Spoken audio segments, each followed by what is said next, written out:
96.9% sa ating mga viewers ay hindi pa nakapag-subscribe sa ating YouTube channel.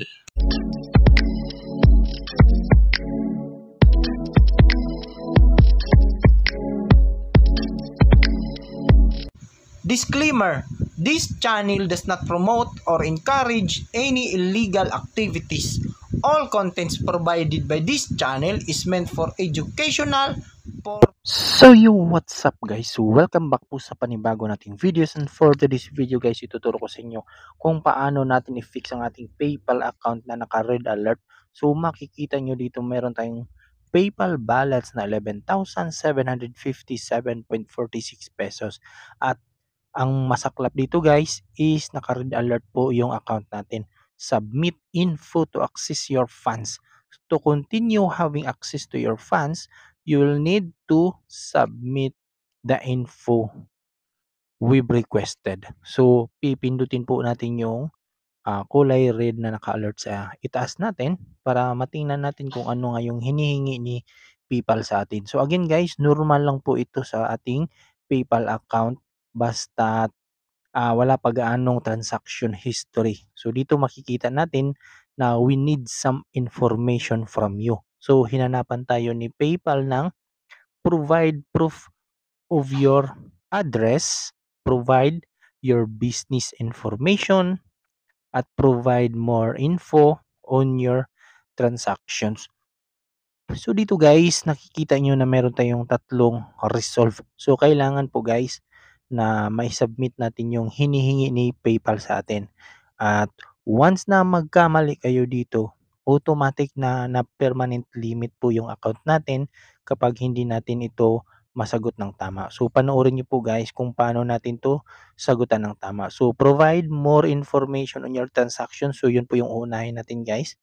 So Thomas, and then yung pangalawa naman, tingnan natin. So Andy McNicol.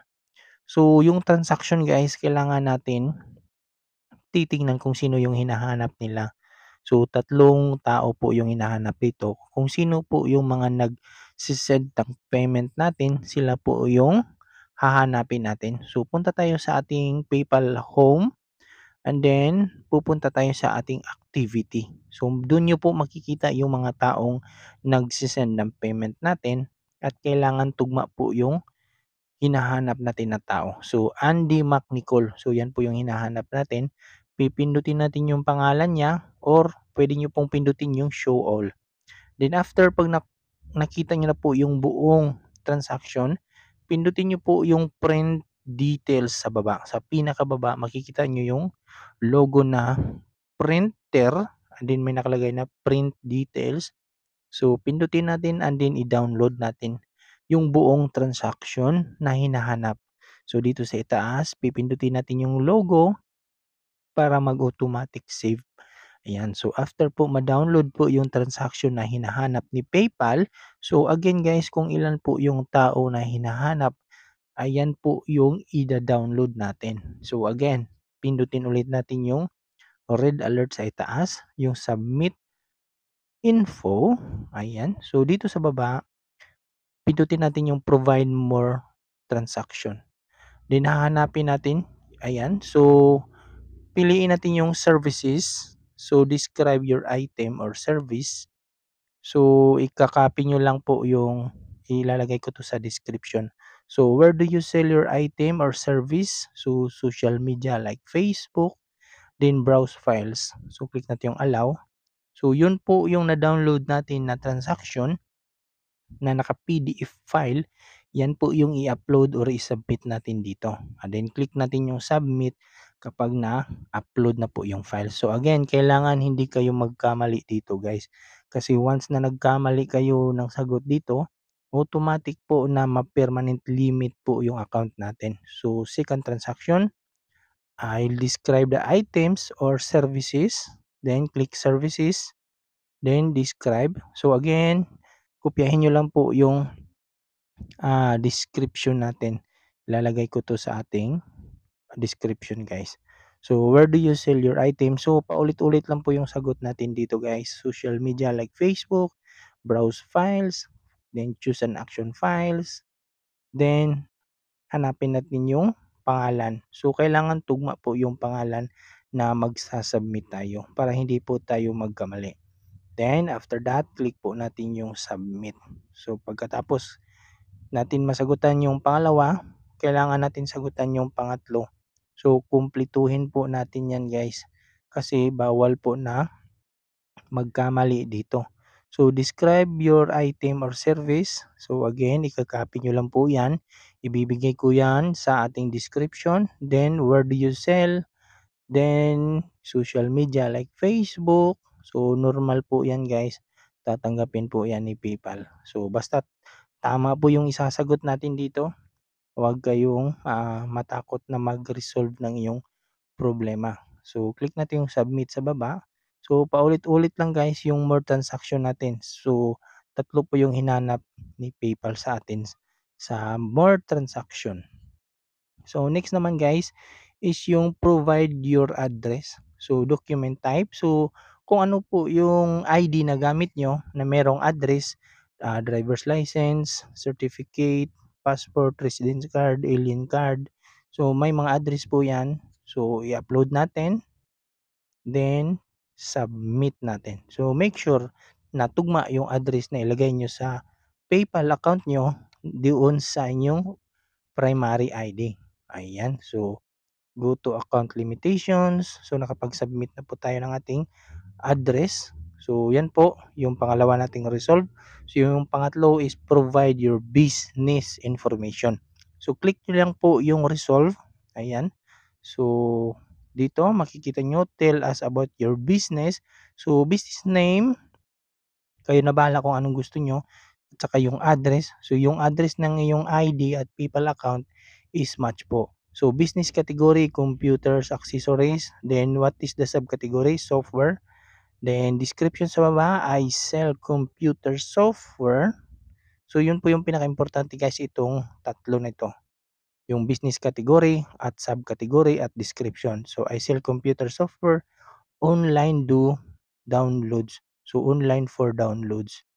So, edit natin guys. So, I sell computer software online for downloads. So, yan. Click natin yung submit sa baba kapag tapos na po natin na masagutan.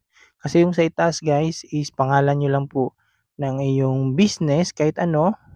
Tapos address na match po sa inyong ID at saka PayPal account. So, wag niyo pong kalimutan yan. Then, click natin yung submit. Ayun. So, after ng ilang minuto guys, magre-refresh po tayo. And then, magre-review na po yan. And then, nakasubmit na po tayo ng ating mga information. Then, after that guys, is naghihingi na naman ulit si PayPal ng ibang i-resolve natin. So, ito yung pinakamahirap na i-resolve natin guys. Kasi, lalong-lalo na sa mga naka-personal account. So, ayan po guys. Ito, ayun. So, provide your business information at saka provide a copy of your business license. So, ito yung pinakamahirap sa mga naka-personal account, lalong-lalo na sa mga walang business permit.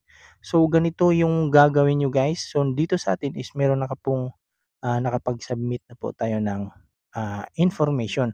So, ang gagawin nyo lang guys is wag nyo munang sagutan yung business information at saka business license. Punta kayo sa home and then dito sa baba may nakalagay na contact us. So, i-zoom in natin guys para makita nyo. Dito sa baba may nakalagay na contact us. So, pipindutin natin yung contact us sa pinakababa. Ayan, so pipindutin natin yung contact us sa pinakababa. So, i-zoom in po natin yan. So, after po mag-resolve natin, magkukulay dilaw po yan guys para i-review na ni PayPal. So, kung nahihirapan kayong sumagot sa pangalawang resolve natin, i-login po natin guys. So, check natin kung nawala na po yung red alert at saka yung kulay dilaw. Ayan. So, nawala na nga po guys. So, ginawa po natin is yung yung dalawang problema natin is kinontak natin si PayPal. Dito sa pinakababa may nakalagay na contact us.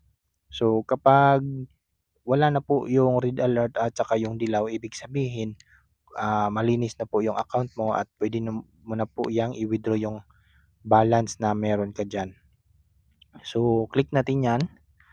Ayan, so dito guys, so talagang nawala na po yung problema natin. Then pipindutin natin yung contact us sa pinakababa, ayan. So, pindutin natin 'yan. So, i-zoom in natin yung contact us dito sa PayPal, Help, Contact Us at saka Security. So, may nakalagay diyan guys. Doon niyo po i-explain na wala kayong business license at wala kayong maipo-provide kasi nga personal account po yung ginamit nyo at hindi po business account.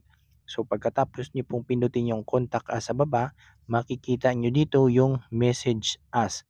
So dito guys, recommended. Diyan po tayo mag-report at gumawa ng report na sabihin natin na wala tayong business license kasi nga personal account po yung nagawa natin. And then after nyo po mag-explain and yun, tuturuan kayo ni PayPal kung ano ang gagawin nyo. And then yun, mawawala na ang ating red alert at saka pwede nyo na pong gamitin ang yung pera at pwede nyo nang may withdraw. So yun lang po guys. So kung may katanungan kayo sa ating video, pwede kayong mag-comment or pwede kayong mag-PM sa akin at iga-guide ko kayo ng maayos paano ayusin ang inyong PayPal account.